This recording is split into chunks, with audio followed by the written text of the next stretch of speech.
Hi everybody, and welcome back to Philosophy of the Paranormal with me, Dr. Josh Redstone. The topic of today's lecture is ESP and PK, that is, extrasensory perception and psychokinesis. So, why are we going to talk about this stuff today? Well, I want to continue a few of the same themes, discussion on the same themes I raised in the lecture on ghosts, mediumship, and spiritualism, and that is how we can, number one, critically assess these sorts of claims, whether it's claims about contact with the dead or claims about ESP or PK, how we can evaluate those claims scientifically, and also how we can evaluate these ideas philosophically. That is, what would they entail metaphysically, for example, if they were true, and how does finally the philosophical and scientific analysis fit together. So that's what we'll discuss today. Initially, I was only going to discuss ESP, but because chapter 21, the chapter I'm going to be following in Blackmore's book on consciousness, deals with ESP and PK, I've decided to talk about both of these phenomena. These are, incidentally, both of the phenomena that are studied by parapsychologists and were studied by early parapsychologists and early psychical researchers and spiritualists and so on and so forth. So that is to say that we'll be encountering some ideas in this lecture that are similar to some of the ideas that we've already explored a little bit in the previous lecture on ghosts. All right, so there are a couple of reasons why Blackmore thinks that we should take these things seriously. One reason has to do with beliefs among lay people. With regard to the paranormal. So belief in the paranormal is high, and so are reported experiences of the paranormal, in fact. Blackmore points out, for example, a Gallup poll that was conducted in 1991 that surveyed over 1,000 Americans, and it showed that over 1/4 of the participants claimed to have had communicated with somebody using ESP. It further reported that more than half of the participants said they believed in ESP. So 1/4 of the people surveyed think that they have communicated with somebody using extrasensory perception, and over half believe in extrasensory perception, even if they don't believe they've ever communicated with anyone via ESP. And a repeat of this poll in 2001 showed very similar results. Interesting here, 41% of the respondents for the 2001 poll say they believed in ESP, and 31% said that they believed in telepathy. A further 26% said they believe in clairvoyance. So all, kind of different aspects of ESP, as we're going to talk about them today. The survey included other items, of course, besides, belief in ESP and telepathy. It also asked people about channeling, astrology, ghosts, and almost three-quarter of the Americans surveyed in this study believed in at least one of these things. So belief in the paranormal is quite high.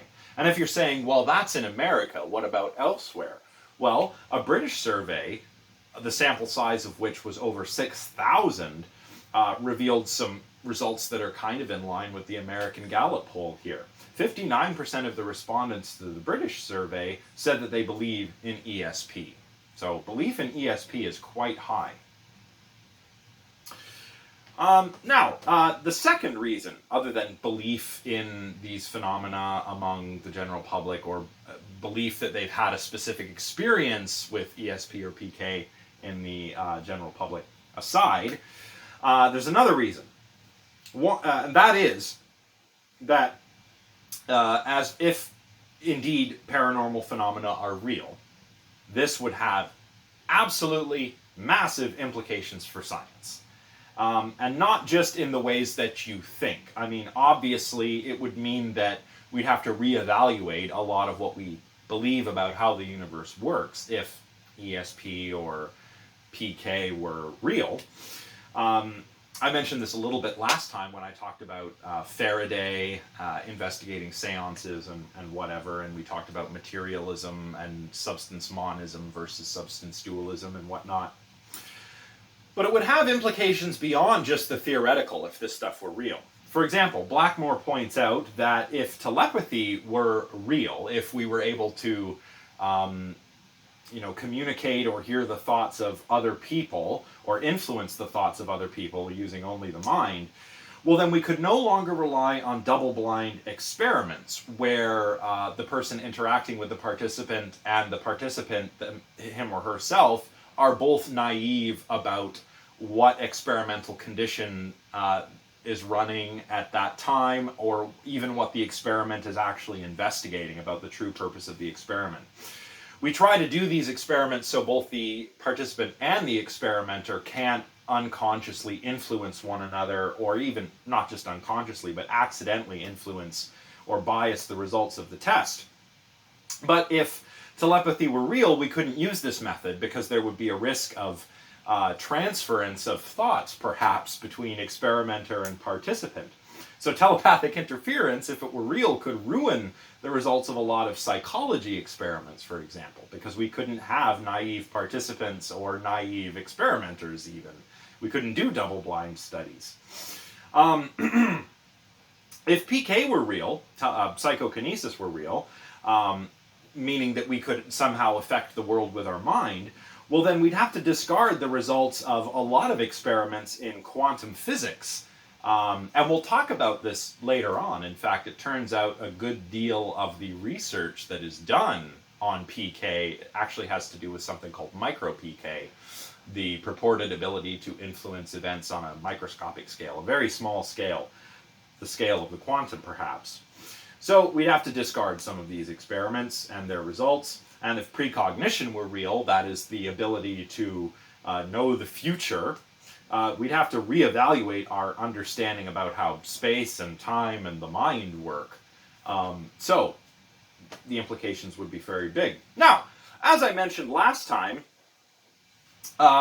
evidence for this kind of thing, especially the psychical or the parapsychological, the paranormal as it is studied by parapsychologists, is sought by people attempting to undermine materialist theories of the world and of the mental. I've said the mental on the slide, but really I think after I finished my lecture today, I think you'll see that it really applies to the world and not just the mind as well, what some of these non-materialist thinkers are saying.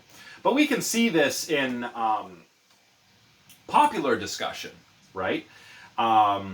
We hear buzzwords in New Age or modern spiritualism works, New Age works and modern spiritualist works, like the power of consciousness or mind over matter, or the law of attraction is a big one that is incredibly frustrating to me with a background in philosophy.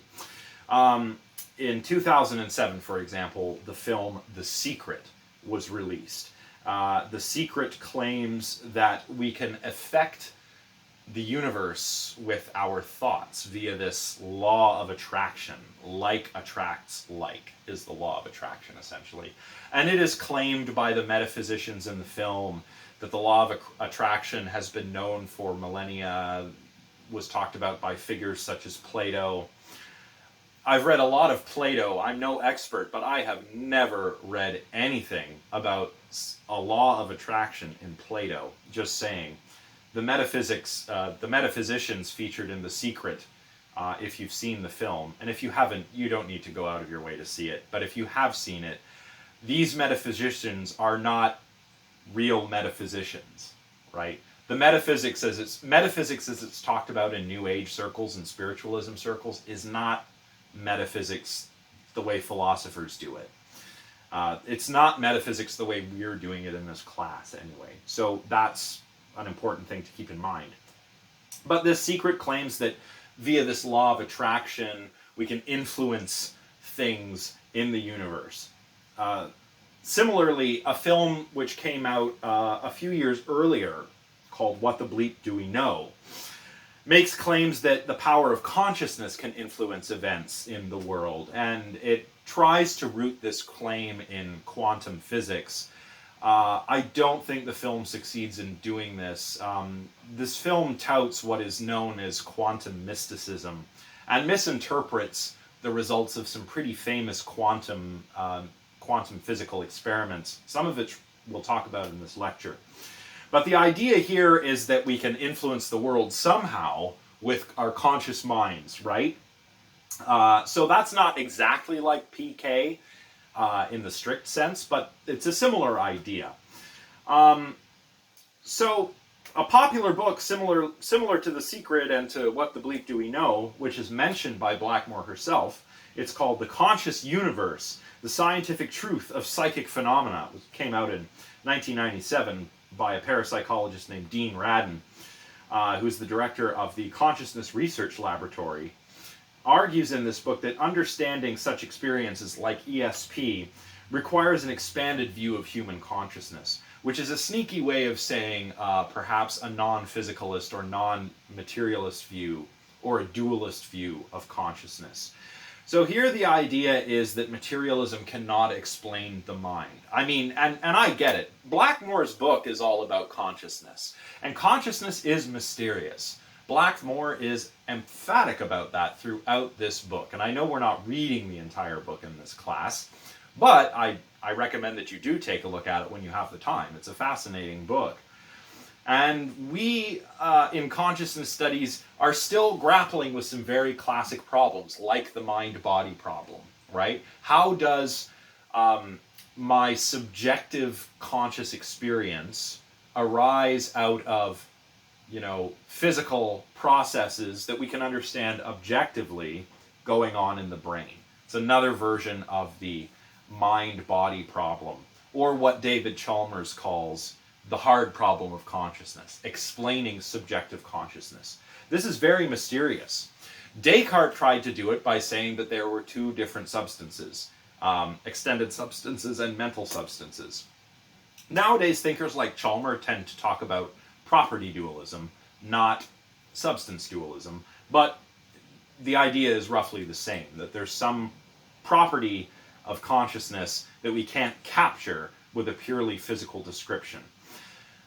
This kind of New Age spiritualism kind of capitalizes on that and takes it one step further, that not only do we need a non-materialist explanation of the mind, but non-materialist explanations can explain other phenomena like ESP and PK, whereas most materialist philosophers and scientists would simply say these things just don't exist.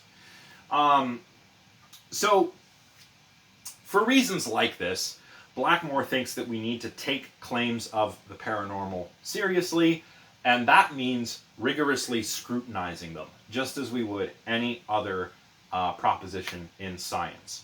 As I'm going to talk about in the next lecture on UFOs and ancient aliens, Carl Sagan, the astronomer and popularizer of science, very famously said, "Extraordinary claims require extraordinary evidence." As we'll see in this lecture, the extraordinary claim that one can communicate with someone else mentally, or one can influence objects with their mind, with the power of consciousness, is an extraordinary claim, and the evidence in support of the claims is not very extraordinary. In any case, if these claims do turn out to be false, we need to explain why beliefs in them are so widespread. And I think this is something we'll have the opportunity to get into when we talk about parapsychology versus anomalistic psychology. We would also have to explain people's experiences, not just why people believe that their experience, say, was of ESP or PK, but we also have to explain the experiences themselves naturalistically, right? If it's not some kind of mysterious mental phenomenon, what is it then? We need to explain it. And if paranormal claims are true, then scientists will have to work out the implications, as I've said before, not only for metaphysics and consciousness studies and the cognitive sciences, but for all experimental sciences, from psychology all the way down to quantum physics. We would have to then justifiably ask, well, what the bleep do we really know? Although I suspect that one thing that we can say we know is that ESP and PK are not genuine phenomena. But we'll talk about that more as this lecture unfolds.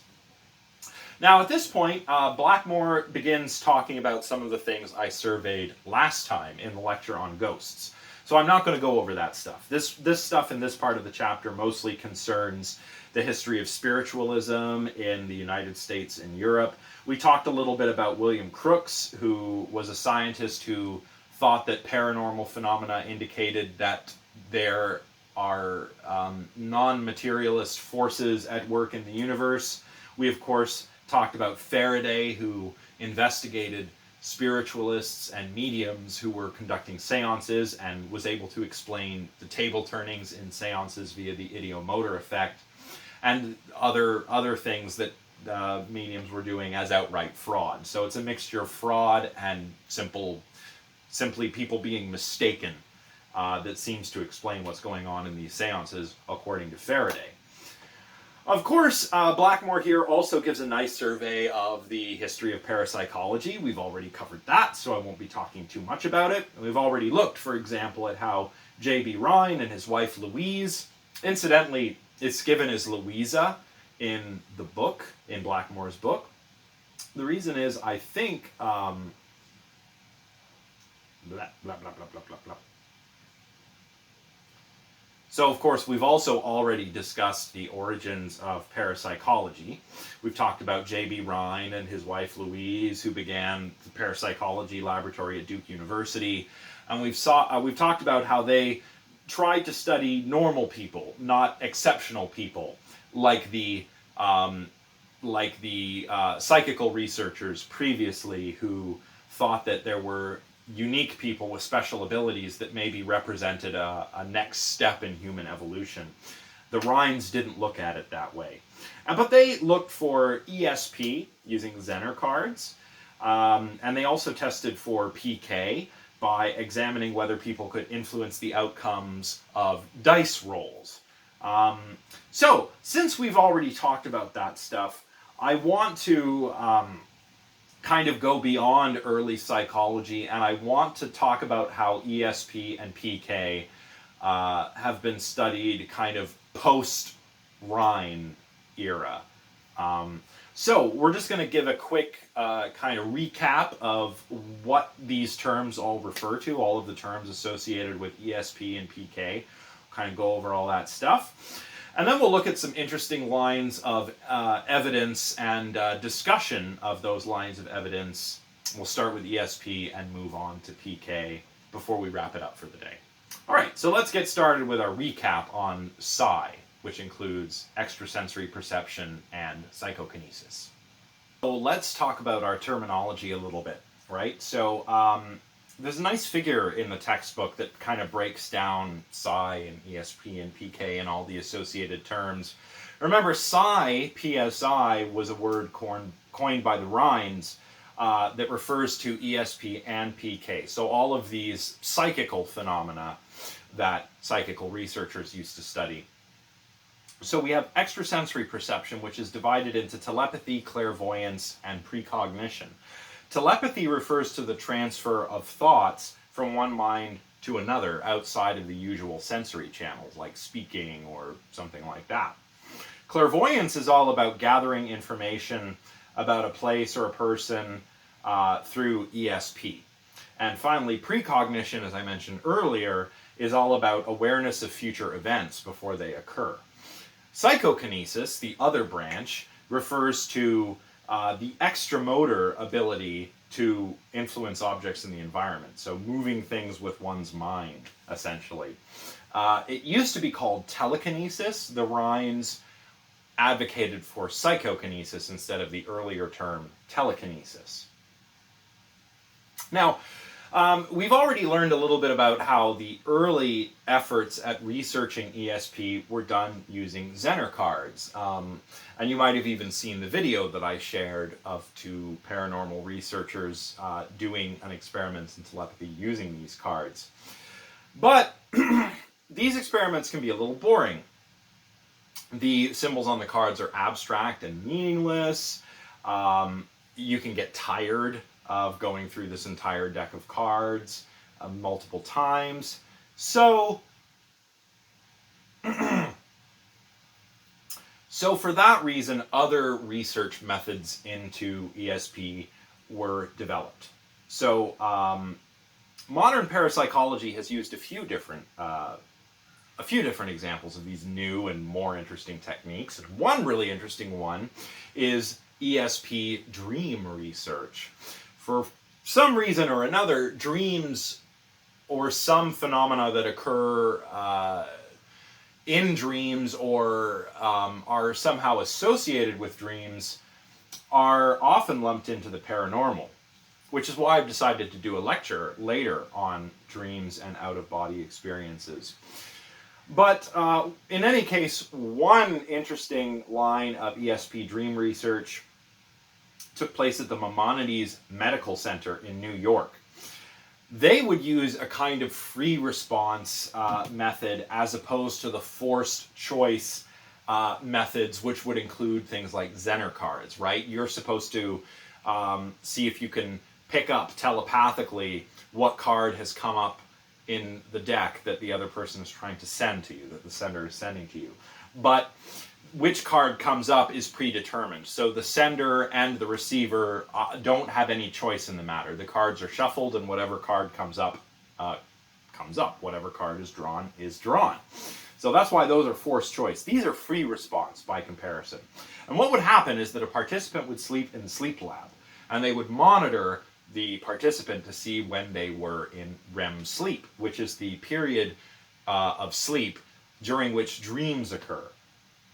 So they would be awoken, they would be awakened during REM sleep and asked to report their dreams.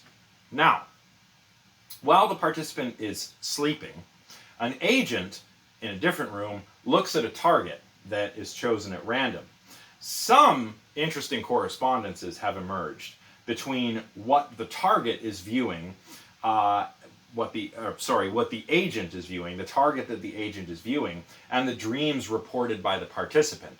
So this is kind of free response in the sense that the person is woken up from their dream and they freely report what they'd seen. Then what happens is the dream imagery reported by the sleeper is compared against the target selected by the agent. So sometimes the participant has to make the pairing, or sometimes an independent judge is brought in. But the idea here is to see if the agent was able to influence the dream, or make something, make the target appear in the dream, or perhaps alternatively to see whether the dreamer is somehow sensitive to the target when it's being viewed by the agent.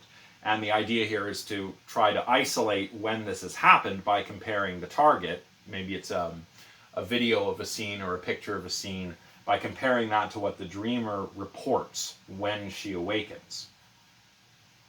Obviously, this method could be a little bit problematic, right? I mean, the results for these early dream studies, at any rate, were above chance in terms of the matches between dream content and target, and so that created a lot of excitement. Replicating these studies, however, did prove problematic. Also, one problem is how these judgments are made, right? Who's doing the matching, and what biases or influences are they subject to that they are not aware of? Are they perhaps making these judgments based on cues that happen to just be coincidental rather than causally related? A cue that appears in the dream might bear some coincidental resemblance to something in the target, for example. Then again, the association might just be taking place just in the mind of the judge, right? Perhaps somebody dreams of, a tower, but the image in the target was not a tower, but a skyscraper. Well, these are two different things, but they're both tall structures, and somebody might regard that as a hit, whereas another judge might regard that as a miss, right? So there's a problem when it comes to actually doing these judgments of whether the dream content matches the target. In any case, these studies of ESP and dreams as you may have guessed, did eventually fall out of favor. But the methodology that was used for them was adapted to study something else, something called remote viewing. Now, in remote viewing, a target person goes to a remote location, and he looks around for a predetermined length of time. The subject sits somewhere else, a remote location, remote from the target, relaxes, and reports whatever impressions or mental images that she experiences coming through her mind's eye, perhaps. Later, the subject or an independent judge has to match up these impressions with the list of possible target locations. And the idea here is to see if the subject can pick the right target, that where the target person was at the target location. This method for investigating remote viewing was actually popularized by a pair of physicists, Russell Targ and Harold Puthoff. They worked at the Stanford Research Institute, which at one time was associated with Stanford University. Now I believe it is SRI International, and it is no longer associated with the university. Nonetheless, some interesting research has been done here. My favorite example is, of course, Shaky the robot. The first autonomous robot was also developed at the Stanford Research Institute when it was still affiliated with the university. Now, Targ's and Puthoff's experiment revealed highly significant results. But, again, although the results they obtained were found to be significant, claims against the methodological rigor of their experiments have been made by psychologists such as David Marks and Richard Kahneman. They've pointed out that there were problems with the methodology used in these experiments. My understanding is that these criticisms kind of are in line with what I just meant about making these target judgments. But, research on this stuff was taken quite seriously for quite a while. It no longer is. But as recently as 1995, the American Institute for Research reported on something called Stargate. Stargate was a 24-year-long project costing about $22 million that was funded by the United States government, directed at using remote viewing for intelligence gathering. So, espionage, right? ESP, espionage, if you like. Now, some found the results of the Stargate report compelling and convincing. Others, of course, did not. Ray Hyman, who we've already encountered, a skeptical psychologist who, does basically, I think, what we would call anomalistic psychology, questioned the methods that were used, as well as the significance of the results that were obtained in the part of the Stargate program. Of course, some people were convinced by the results obtained from the Stargate program on remote viewing. A statistician named Jessica Utz claimed that Stargate provided some of the best evidence for psi phenomena that scientists had found to date. But others, particularly Marks, I'm quoting from a 2000 publication here, which you can find in Blackmore, says, I quote, that these Stargate experiments represented a series of closed-off, flawed, non-validated, and non-replicated studies, concluding eventually that remote viewing is nothing more than self-fulfilling subjective delusion. Quite harsh, I guess, in his criticisms here. But whatever you believe, and I know we're not taking a detailed look at the experiments that were reported on for this Stargate program, whatever you believe, the American government did eventually decide that extrasensory perception and remote viewing, telepathy, all those things associated with ESP, could not be used for espionage. And no other country has successfully employed ESP as a means of spycraft. So we tried it. The Soviets in the Cold War tried something similar. And as far as I'm aware, neither government concluded that this was a feasible project. So there you go. Of course, some would argue that, well, really, the project might have been successful, but they're not going to tell you that, right? They want to keep it a secret. Whether they is the government or the Illuminati or the lizard people or whomever.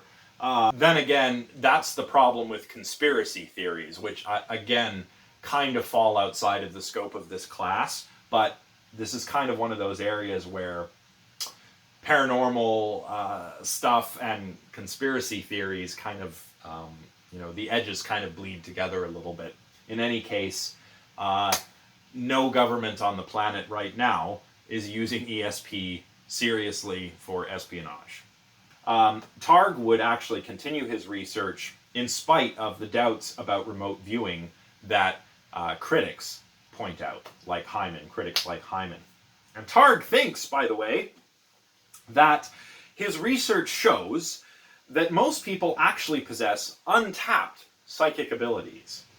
Now, there's a kind of a similarity here between Targ's view that everyone kind of has these latent, untapped psychic abilities, and this idea from psychical research that we touched upon earlier, namely the idea that these abilities may represent some kind of next step in human evolution. They might be some kind of X-Man-like ability, and perhaps one day they will be more widespread, or perhaps by quieting the conscious mind, we might access those abilities. Just quoting from Russell Targ here, which is quoted in Blackmore, of course, he thinks that if we could quiet our conscious minds, we could, quote, see into the far reaches of time and space through remote viewing, end quote. Now, of course, this is a very appealing idea. On the face of it, you might think, oh, Targ is a physicist, he should know better, this is pseudoscience, and if that's what your first impression is, you'd be correct. But just imagine how awesome it would be if Targ was actually right. Forget about espionage using ESP. Seeing into the reaches of time and space using our minds would be a really amazing way to be able to do science, if it were true that we could do that.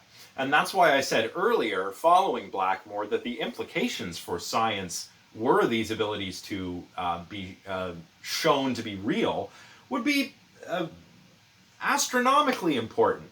Forget about it. Like, if ESP or anything like that were real, the person who established that these phenomena are in fact real and explained them scientifically would not only get the Nobel Prize, they would revolutionize our understanding of space and time and the mind. And I think it would be nice if we could divine the secrets of the universe only using the power of the mind. But really, we can do that already. We just don't use supernatural powers to do it, right? So, I guess if I'm being charitable to Targ, well, it would be nice if we could unlock the secrets of the universe this way. Unfortunately, the evidence does not suggest that we can unlock the secrets of the universe this way. So, on to the most common kind of ESP research, and this, of course, is the Ganzfeld experiment, which I've already talked about a little bit before, but I'll go into a little bit more detail here before we move on to PK. So the Ganzfeld experiment, again, comes from the German words that mean whole field.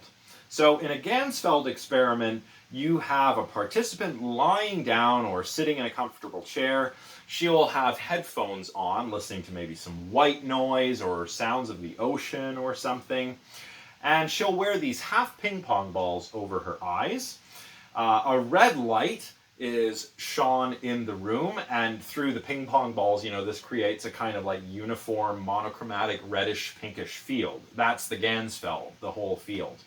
Now, it is thought by parapsychologists that the Ganzfeld induces a kind of psi-conducive state of consciousness. Now, we'll talk a bit about that claim in a moment. But what happens in a typical Ganzfeld experiment is that the participant reports everything she's experiencing while she's in the Ganzfeld. And this is recorded, so it can be examined later, right? The sender sits in another room, or maybe even another building, and views pictures or a video, and the sender's trying to send this information telepathically to the person in the Ganzfeld. After 30 minutes or so, the participant is taken out of the Ganzfeld and is shown maybe 4 to 6 pictures or videos, and they have to decide which one was the target. That is, which image or which video did the sender send them. Many researchers claim that they have had very successful results using the Ganzfeld. They even go so far as to claim that the Ganzfeld methodology provides a reliable way of replicating psi experiments. But of course, critics disagree substantially with this. There is the problem, and this is a running theme when it comes to this stuff, is how these target judgments are made, and whether there is some kind of transference of information, unintentional or otherwise, between experimenters or participants. And that's why auto-Ganzfeld studies are a thing now, where a computer decides everything. And we try to keep the human error, the human element and the human error out of it by doing the auto-Ganzfeld experiments. Now, you can read more about the Ganzfeld in figure 21.6 on pages 353 and 354 of Blackmore. So I'm not going to go too far into the technical details, but I'd like to talk about how these kinds of things have been used and what they've been used to study beyond regular old ESP like telepathy. One interesting thing that's been studied is this phenomena that some people think is real, some people don't, but some people do. It's called remote staring. So, remote staring doesn't, as far as I'm aware, always involve a Ganzfeld. Sometimes a Ganzfeld will be used for, I suppose we could use a Ganzfeld for this, but in any case, what happens in remote staring experiments, what is being investigated, I should start with that. What is being investigated is this idea that people can tell when someone is staring at them, even when they can't see the person staring at them. And people often report experiences like this where they can feel someone staring at them, right? And they turn around and someone might be creepily watching them or something, right? That's remote staring, this ability to tell that someone is staring at you via ESP. So Rupert Sheldrake has investigated remote staring using video cameras, and he's even used online methods to try to avoid sensory leakage. You know, if somebody is physically present in the room behind me, even if I'm in a Ganzfeld, I might still pick up on their presence. Maybe I'd hear them moving or breathing, or feel the air pressure change if a door opens and closes and whatnot. So Sheldrake claims that his experiments have uncovered evidence for the phenomenon of remote staring, and he claims further that this evidence suggests that people have a perceptual field that extends beyond the head. He thinks that this is, quote, more compatible with theories of vision that involve both inward and outward movements of influence. The problem is that this kind of theory of vision flies in the face with mainstream theories of vision, right? Information goes one way, visual information. It goes into the eye, to the retina, optic nerve, to the primary visual cortex, which is in your occipital lobes. It does not go out, so far as we know. So, if Sheldrake is right, he has to rewrite how, we understand how all sensory systems work. But what he seems to be saying is that some kind of psychical force extends from the observer's eyes and is then detected by the person being stared at.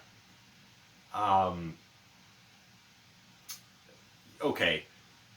In any case, critics accuse Sheldrake of misunderstanding how vision works and of making mistakes in interpreting his data, such as mistaking signal for noise and so on and so forth. So, all in all, the evidence that we've covered is not really very strong. The evidence for psi is lacking, especially ESP.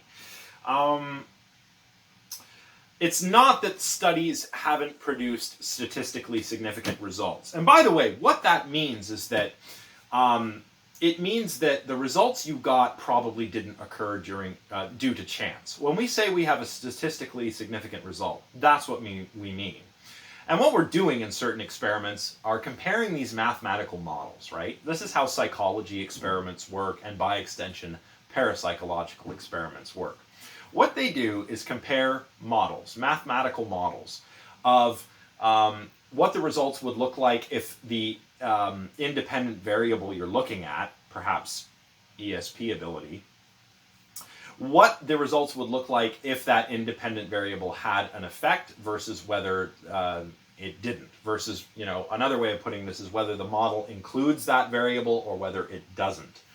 And you compare the model where there's no effect, the null hypothesis, to the model that you get, the alternative hypothesis. And if your model supports the alternative hypothesis, then you fail to reject the null hypothesis. Basically, you're trying to say, and I'm putting this as simply as I can, you're trying to look at all this data and say, what model explains it better? Something happened or something didn't happen? And if your model says something happened, then whether it's significant or not will tell you whether you got those results maybe because of chance or not. So that's not all you need. You don't just need a significant result.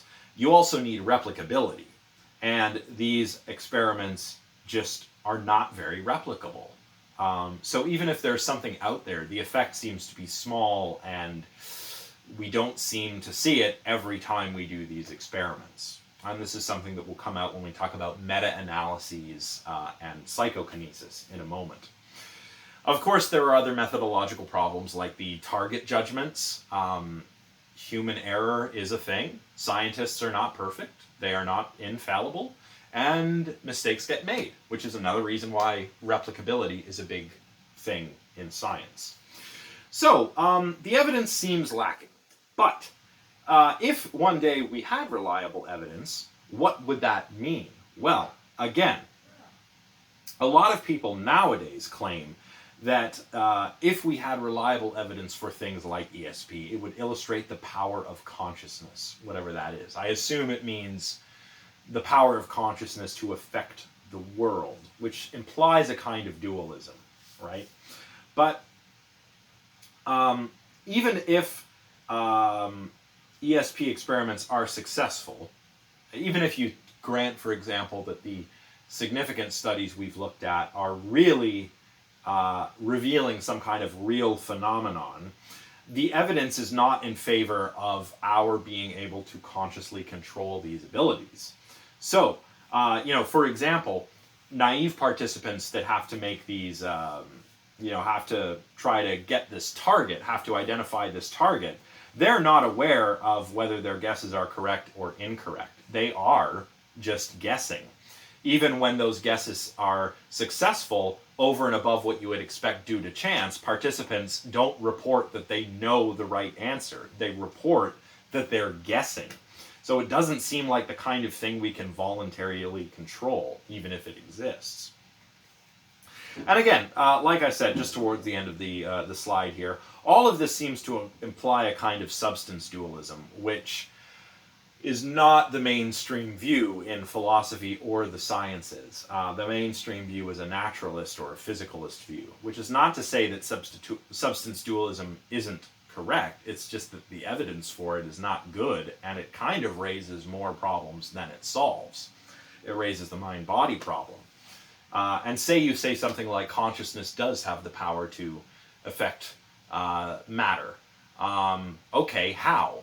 right? Even if we're not talking about how the conscious mind controls the body, how does consciousness affect the world? How does it? How could psychokinesis work?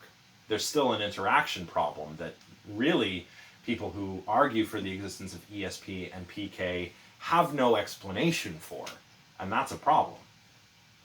And it's kind of a slippery slope from this kind of substance dualism to a lot of the other weird paranormal phenomena that people claim exist, like ghosts and things like this.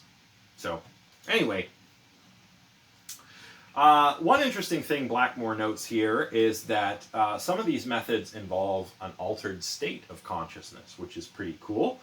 Ganzfeld experiments induce a mild altered state, and that's interesting to me, and I think it's interesting to Blackmore for the same reasons, because altered states are often induced in different cultures or religious contexts to produce spiritual experiences. So I'm thinking here of something like, certain Native American tribes in the Southwest and down into Central America and even South America use altered states of consciousness.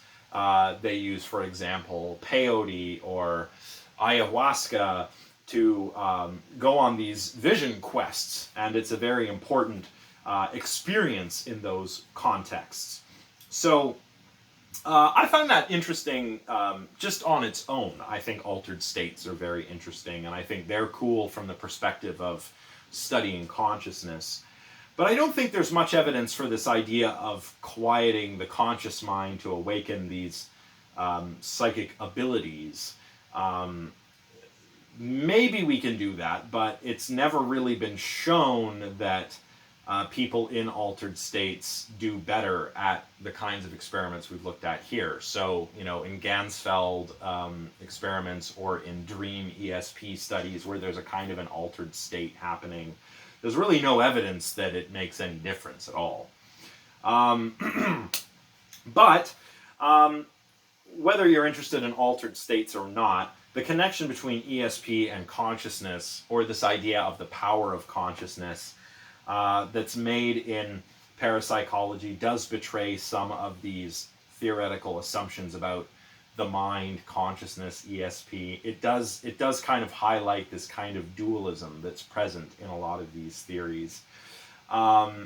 So there aren't just scientific implications to consider. Were these phenomena ever shown to be true?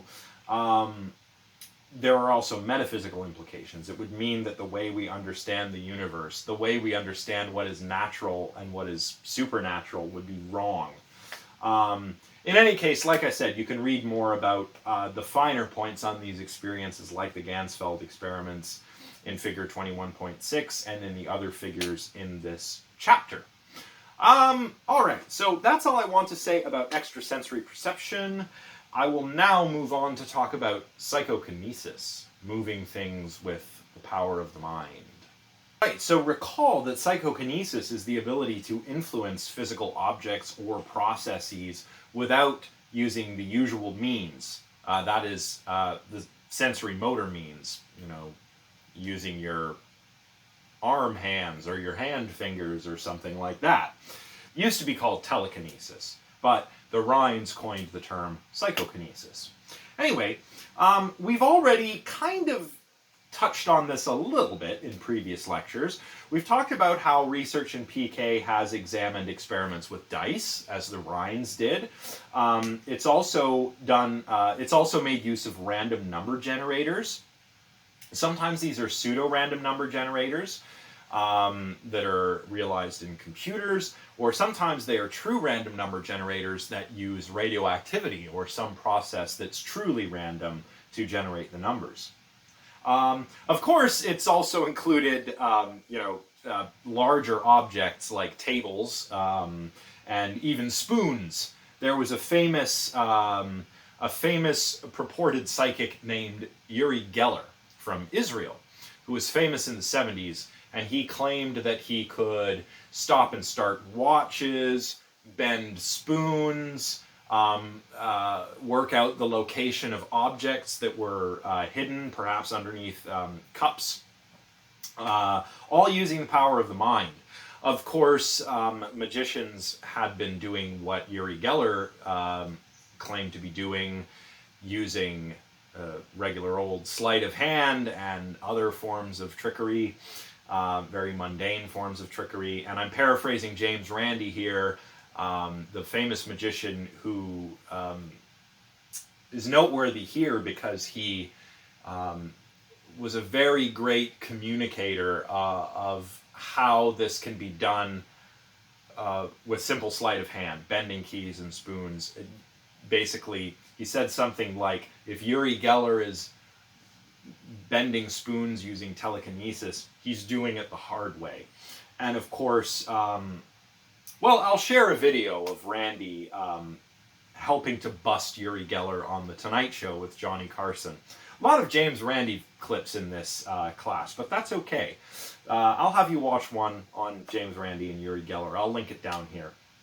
But in any case, the problem with this research, the more scientific research, or the research that aims at being scientific anyway, is similar to the problem or problems we encounter with research on ESP. The problems here are often to do with replicability, and more importantly, on the significance of the results. Meta-analyses of studies on PK often show that there aren't any significant overall effects. And that is a problem for those that believe that psychokinesis is a real phenomenon. A lot of the modern-day psychokinesis research, and I mentioned this earlier, examines something called micro-PK, which is the extrasensory motor influence upon microscopic systems, or maybe quantum mechanical systems, or probabilistic systems. So the influence on true random number generators that use some kind of quantum mechanical process like radioactive decay, which is truly random, to generate the numbers that these psychokinesists are supposed to influence, right? Research on this really got going with random number generators, in the 1970s, because computers were good enough to start using them this way. And participants would do something like, attempting to will a light to turn on, or to influence the motion of a light rotating around an oscilloscope, perhaps. And the lights would be controlled by random processes, like the emission of particles from strontium-90, which is a radioactive element. And when things are radioactive, they decay, right? They lose particles, electrons and protons, and slowly the radioactive element decays into a non-radioactive form. So that's what we're using here with strontium-90. It's an unstable isotope and it breaks down, but the process is random. So we can use that to control something, and then see if someone can influence the thing that's controlling the thing.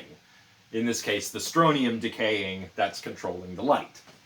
Now, some theories of PK. Let's go over some different theories. One big one, or one big family of theories that purports to explain how psychokinesis might work, if it is indeed a real phenomenon, are called observational theories. What does that mean? Well, observational theories get their name from this curious thing that happens to quantum probabilities when they are observed, or more accurately, when they're measured, when quantum mechanical processes are measured. And this difference between observing and measuring is going to be important in a moment. But basically, we're talking about something like the double slit experiment here. I'll share a link of Jim Al-Khalili, I think his name is, who is a physicist, and he explains the double slit experiment in a really cool video that I'll share. But the basics of the double slit experiment are that if you fire single photons, photons are subatomic particles, basically, that carry information about light. So photons, light can, you've heard this idea that light can be a wave or a particle. This is where this comes from. The double slit experiment, if we fire a single beam of protons through one slit, we will get, a certain pattern. But if we have a double slit, we get an interference pattern that's like a wave, if it's being observed versus not being observed. We get different patterns, basically, whether someone is observing or not observing, or measuring or not measuring the double slits. So, if no one's observing, we get this interference pattern. And if the experiment is being observed, we get this. We get these two kind of places where all the photons are going through and making contact. And the idea is here that when the photon is measured, it has to kind of pick which slit it's going to go through. That's why when it's observed, we don't get the interference pattern of a wave. When it's observed, light is more like a particle, which is weird, to say the least. So this is the kind of thing we're talking about here in theories of micro-PK and observational theories. Psi isn't like a mysterious force. It's a shift in these quantum probabilities caused by a conscious agent observing the process, as in the double slit experiment. Now, some people claim that this was actually confirmed in an experiment that uses these pre-recorded targets. This is reported by Schmidt in a 1976 paper. These radioactively generated random numbers were converted into clicks, and these clicks could appear on the right or left channel of an audio tape. Now, the clicks were generated and the tapes were played, and the participants had to influence the clicks to one channel or the other. Here it might be useful to recall the idea of Schrodinger's cat. It's a thought experiment in quantum mechanics that kind of illustrates the measurement problem that I'm talking about. And again, I'll link a video to it down here. But the whole idea is that if this, there's a cat in a box and there is a radioactive isotope that has a 50% chance of decaying within an hour. And if it decays, it will cause poison to be released and kill the cat. But it's a random process. It's a quantum mechanical process. And we won't know, or rather, it won't either decay or not decay until it's observed, right? Is what Schrodinger's trying to get across here. So it's a bit like thinking the cat is both dead or alive in the box until we open it up and check. A similar thing is going on with these audio tapes. People are trying to influence the clicks from one channel to the other. The tapes are stored for a time before they're listened to, sometimes days or weeks. And when they're played, an excess of clicks on one channel happens to be on the channel where the participant willed the clicks to appear. So by willing, it's kind of like opening the box that Schrodinger's cat is in, I guess. If you were also trying to will the cat to be dead or alive, I suppose. There are limits to this analogy with Schrodinger's cat, but Schrodinger's cat and the double slit experiment together illustrate this measurement problem in quantum mechanics, which we still don't really understand. So in some experiments, the participants are even given the same targets more than once, and here it is claimed that the retro PK effect seems even stronger than before. So there's an even greater bias of clicks on the side where they were willed by the participants. So one parapsychologist from the Netherlands named Dick Bierman has used this method to try and test the subjective reduction interpretation of the measurement problem in quantum physics. So again, think here of the double slit experiment. The subjective reduction interpretation, the basic idea there is that consciousness collapses the wave function, right? So if we're doing the double slit experiment and there's no observer, we get our interference pattern as if light was a wave, as if these photons were behaving like light waves and not like particles. But when we observe it, it's not behaving like a wave anymore because it's not probabilistic anymore. By observing or measuring the photons, they have to pick which slit they're going to go through, right? So we get a different pattern of these two kinds of impact things rather than an interference pattern of these waves that are coming through the slits. The idea here is that by observing, we've collapsed this wave function, and the wave function is like the probabilities that haven't become actual, not until they're measured at any rate. Of course, this is just one interpretation of quantum mechanics. This is not the only one.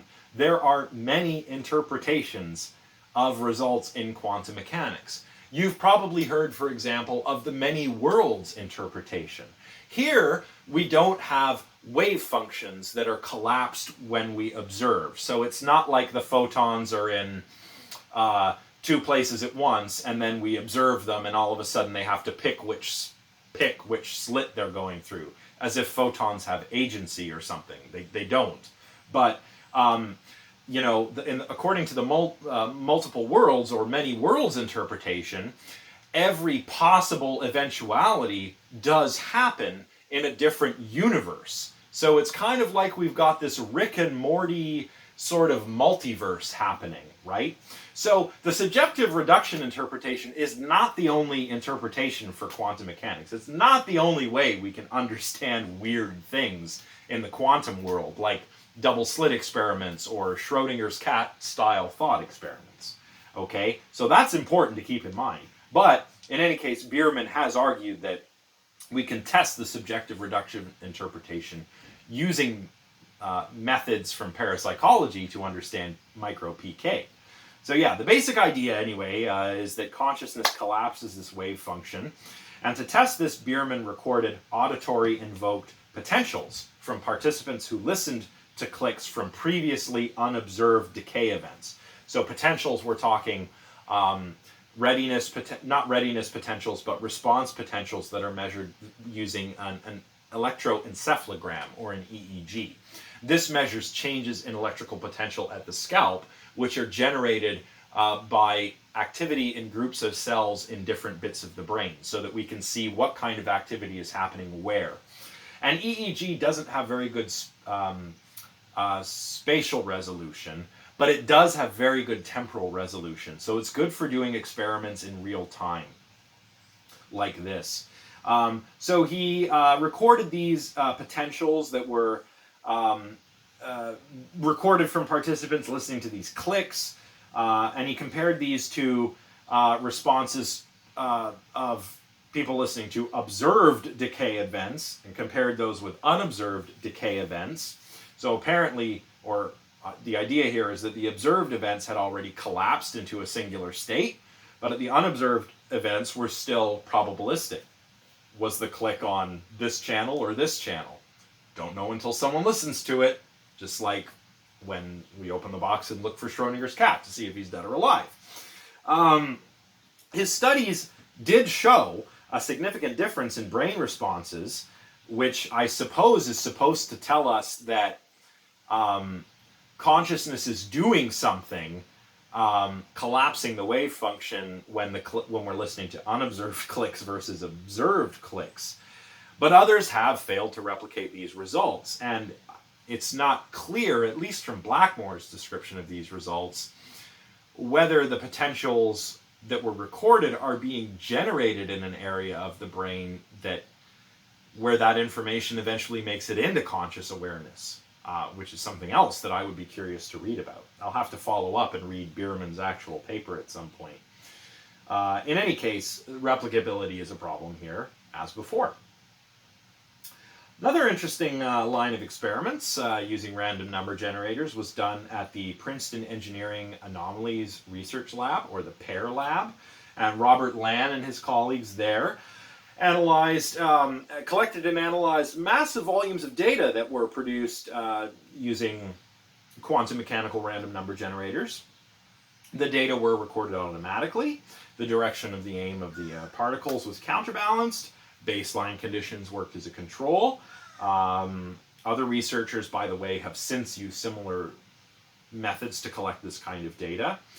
And they've used meta-analyses to see if there are any effects in the data from, quantum PK or micro PK. The first major meta-analysis on this data used 600 studies of this kind and found chance results on the control conditions, but deviations from chance in the experimental conditions. And these deviations were statistically significant. So, there was a deviation from chance levels, but it seemed not to be due to chance. That's what that means. Although the effect was small, so small effect size, although it was a significant effect, it was consistent throughout the database. So it didn't seem to be caused by any kinds of methodological flaws or human errors or biases. So that's very interesting. The authors of the analysis interpreted this as meaning that, quote, for consciousness-related anomalies in random physical systems, unquote, this counts as evidence for that kind of thing, essentially. They further concluded, following additional meta-analyses on the same or other similar sets of data, that consciousness can affect the physical world. Interesting. Now, a subsequent meta-analysis written by different authors also showed a smaller effect size, and that differences in the experimental and control conditions could actually be reduced to chance levels by adding a few more studies that did not obtain significant results. So, one good meta-analysis and a lot of unsuccessful meta-analyses probably mean that your first meta-analysis, the one that revealed favorable results, is not reliable. Now, parapsychologists who find such lines of evidence convincing, as we've seen, often make this claim that consciousness is somehow involved. And that's because some of them are indeed dualists. Some of them do believe that the mind or consciousness is non-physical, but is a separate kind of substance that can act as a force within the physical universe, within the quantum realm at any rate. Others appeal to quantum mechanics itself, claiming that consciousness is actually a quantum mechanical thing. This is an idea we find in thinkers like Roger Penrose or Stuart Hameroff. So here, it's not that consciousness is a separate force that can influence the quantum. It's that consciousness is what it is because it's quantum mechanical in some way. And again, this is where a lot of the quantum mysticism you find in films like What the Bleep Do We Know, they emphasize the same kind of thing. So, Radin, for example, has used the idea of quantum entanglement to explain ESP. Entanglement is this idea that, certain particles can be entangled. So quantum, subatomic particles pop in and out of existence all the time, and they do so in pairs. And they can be entangled with one another, so that if I do something to this electron over here that's entangled with an electron on the other side of the universe, that electron will experience the effects that this electron that I'm interfering with is experiencing as well. That's what entanglement implies. So entangled minds, he says, might explain ESP and PK. I, however, think that this is like replacing one mystery with a bigger mystery, right? Consciousness is mysterious. How can we explain it? Maybe quantum mechanics. Well, quantum mechanics is mysterious as well. We don't fully understand consciousness or quantum mechanics. So how can we explain one with the other? It does not make any sense to try to do that. At least not at this point. So I don't see that quantum mysticism or quantum consciousness, I don't see these as very fruitful avenues of research. And I don't think we need them to explain ESP and PK. A more likely explanation is simply that ESP and PK do not exist. Again, this is the idea of parsimony, of going for the simplest explanation that does a good job of explaining the results. So, anyway, what else can explain these kinds of things, if not quantum consciousness or the paranormal? Let's talk about that real quick before we wrap things up. So Blackmore, in a brief section towards the end of this chapter, talks about the power of coincidences. And this reminded me a lot of an idea that we encountered when we were reading Freud's essay on the uncanny. And that is the notion of the omnipotence of thought, which is this animistic tendency that we have, where we attribute strange coincidences or the power of, strange coincidences or weird goings-on to the power of thought and its ability to affect reality. And in the case of, the example that Freud offers, where somebody curses a man to be struck dead and a week later he dies of a stroke, can seem really uncanny and weird. And we don't like feeling uncanny and weird. We don't like being psychically uncertain or intellectually uncertain, as Jensch would have pointed out. So we try and explain it. Well, maybe it was the omnipotence of thought. Maybe that coincidence is explainable because my thought had the power to influence reality at some point. That's an animistic explanation of this kind of thing. And Freud tries to capture that with the omnipotence of thought. Coincidences might also explain why so many people believe in Psi, ESP and PK. This is what Blackmore is arguing. So Blackmore doesn't talk about Freud here, but I think it's interesting. Maybe it would make a good topic for a critical response to talk about Freud here and the power of coincidence to explain Psi phenomena. So maybe people, Blackmore writes, are for whatever reason more likely, or rather, people judge coincidences as less likely to occur than they actually are. So when coincidences do occur, we need to explain them, right? Again, this is getting back to the idea that we find in Freud's essay. We need to explain them. And a paranormal explanation often suffices because, well, it does a good job of explaining the strange coincidence, perhaps. If you were, say you were thinking of somebody that you hadn't thought of in years, and then out of the blue you get a phone call or a text message from them, right? Some people would explain that in terms of ESP, because it seems like such a significant coincidence. And that's an appealing explanation, but the simple answer is that it was just a coincidence. And it doesn't really mean much of anything. But because it has significance, we want a big, significant explanation for it. That could be what's happening here. So, is there any support for this idea? Well, actually there is. People who are better at making probability judgments, so judgments about the likelihood of something having happened or the likelihood of something that's going to happen, people who are better at making probability judgments like this are actually less likely to report psychic experiences, and they're less likely to believe in the paranormal. So if you're good at making probability judgments, you might judge that this text from the friend that you were thinking about, that you haven't thought about in years, was really just a coincidence. But if you're poor at making probability judgments, you're more likely to attribute a paranormal or supernatural cause to this. Or if not a cause, some kind of paranormal significance, perhaps. People who believe in the paranormal are also more likely to report seeing images in ambiguous figures or meaningful signals in meaningless noise.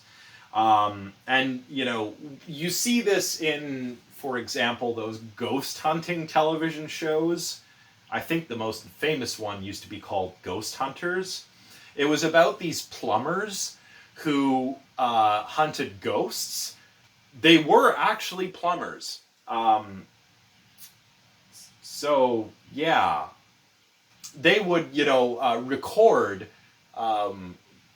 just the noise in a haunted house, for example, and they'd listen to it later and try to pick out whether somebody was speaking, a voice was communicating somehow. And sometimes they'd hear, "I've got something," and it's maybe sounds like one word, very, very staticky, very noisy, but they claim, "Oh, I heard a word. The spirit said, leave, maybe." Well, that's just noise that you're hearing. It's the human brain that's making you hear that word there, right? We're pattern-seeking animals, and sometimes we find patterns that aren't there. People who believe in the paranormal are more likely to do this kind of thing, right? See an image in an ambiguous figure, or say that they heard words in static, for example, or white noise.